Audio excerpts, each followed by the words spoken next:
రాజన్న సిరిసిల్ల జిల్లా ముసాబాద్ మండలం గూడెం తుర్కపల్లి మొరాయిపల్లెతో పాటు పలు గ్రామాలలో తెలంగాణ రాష్ట్ర ప్రభుత్వం ప్రతిష్టాత్మకంగా అమలు చేస్తున్న పథకాలు ప్రజా పాలనలో భాగంగా గ్రామ సభలు నిర్వహించారు. గ్రామ సభకు ముఖ్య అతిథిగా మండల స్పెషల్ అధికారి శ్రీలత, కాంగ్రెస్ పార్టీ ఏళ్ల బాలరెడ్డి విచ్చేసి గ్రామ కార్యదర్శి నేతృత్వంలో 4 పథకాల అర్హులైన జాబితాను గ్రామ సభలో ప్రకటించారు. ఈ సందర్భంగా అధికారులు మాట్లాడుతూ రైతు భరోసా, ఇందిరమ్మ ఆత్మీయ భరోసా, రేషన్ కార్డులు, ఇందిరమ్మ ఇండ్లు పథకాలు లబ్ధిదారులను గ్రామ సభలో ప్రకటించగా పథకాలలో రానివారు ఆందోళన చేశారు. రానివారు మళ్లీ దరఖాస్తులు చేసుకోవాలని సూచించారు. ఈ కార్యక్రమంలో గ్రామాల కార్యదర్శులు, మాజీ సర్పంచులు, మాజీ వార్డు సభ్యులు, వివిధ శాఖల అధికారులు, కాంగ్రెస్ నాయకులు, గ్రామస్తులు తదితరులు పాల్గొన్నారు. లింగంపల్లి పద్మ భర్త పేరు పరశురాములు ల్యాండ్ ఉంది.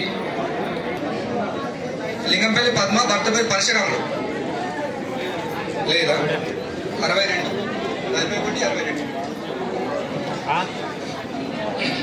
చిలుముల ఈశ్వరి భర్త పేరు. అర్థమయ్యే విధంగా చెప్తా. 12,000 రూపాయలు ఇవ్వాలనే ఆలోచనతోటి ఒక కార్యక్రమాన్ని తీసుకొచ్చింది. అయితే దీనిలో ఒక కొలికి ఏంటంటే ఉపాధి హామీ పథకం పోయేవాళ్ళు 23-24 సంవత్సరంలో 20 రోజుల్లో పని చేసిన దినాలు ఉండాలనేటువంటి ఓటు పెట్టారు, నిబంధన పెట్టారు. ఇప్పుడు ఏమవుతుందంటే మాకు భూమి లేదు. ఉపాధి హామీ ప్రభుత్వం పేద ప్రజలకు చేయాలి, ఉన్నోళ్ళకు దేశపెట్టినట్టు దూసిపెట్టే కార్యక్రమం కాదు. ఇలా ఉన్నోళ్ళకి పెట్టాలంటే మళ్ళా గత ప్రభుత్వం లెక్క గోడసారి కూడా పేరు రాష్ట్రంలో కొట్టగానే రైతు భరోసా ఎవరికి వస్తుంది, ఇందిరమ్మ ఆత్మీయ భరోసా ఎవరికి వస్తుందో ఎగిరిపోతే తీసుకోదు. ఇప్పుడు వాళ్ళకు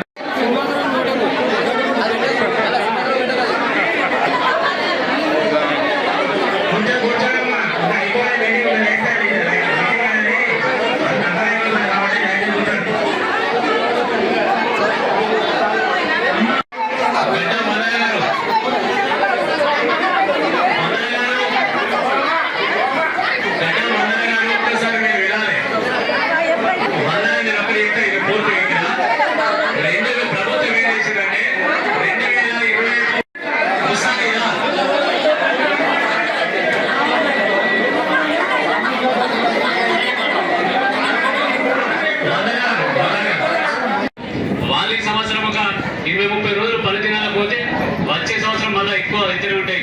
ఇది ఏదో ఒక రోజు ఆగే ప్రక్రియ కాదు, నిరంతరంగా ఎప్పుడు అప్లై చేసుకునేటువంటి కార్యక్రమం ఇది. దీనికి ఒక ఫుల్ స్టాప్ అనేది లేదు. అదేవిధంగా గత ప్రభుత్వంలో 10 సంవత్సరాల నుంచి ఒక్క రేషన్ కార్డు కూడా ఇయ్యలేదు.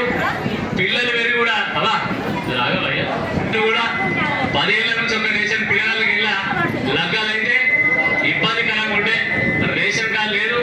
పిల్లలు కూడా 10-12 ఏళ్ల నుంచి రేషన్ కార్డులో కనీసం పేరు ఎక్కియలేదు. ఎక్కితే మీరు మీ సేవకు అప్లై చేసుకోరని మత్తు సారి చెప్పారు. మనం పోయినా ముత్తు వాళ్ళ మీ సేవలు లైనప్పుడు కొట్టుడు వచ్చడు, వాళ్ళు వచ్చింది లేదు పోయింది. ఎప్పుడైతే ఖచ్చితంగా ఇది ప్రజల ప్రభుత్వం ఇవాళ తప్పకుండా మీ అందరికీ ఎవరైతే లగ్గాలైనాయో పిల్లలు వాళ్ళందరూ కూడా రేషన్ కార్డులు ఇస్తారు.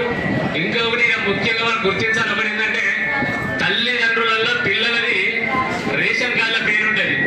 ఇప్పుడు కొత్తగా లగ్గమయ్యని మళ్ళీ వేరే కార్డు కావాలి. అయితే అప్పుడు అప్లై చేసినప్పుడు ఏం చేయాలంటే మీరందరూ మీ తల్లిదండ్రుల రేషన్ కార్డులో ఉంటే ఆ రేషన్ కార్డు నెంబర్ వేసి నాకు కొత్త రేషన్ కార్డు కావాలని చెప్పి అప్లై చేసుకోవాలి.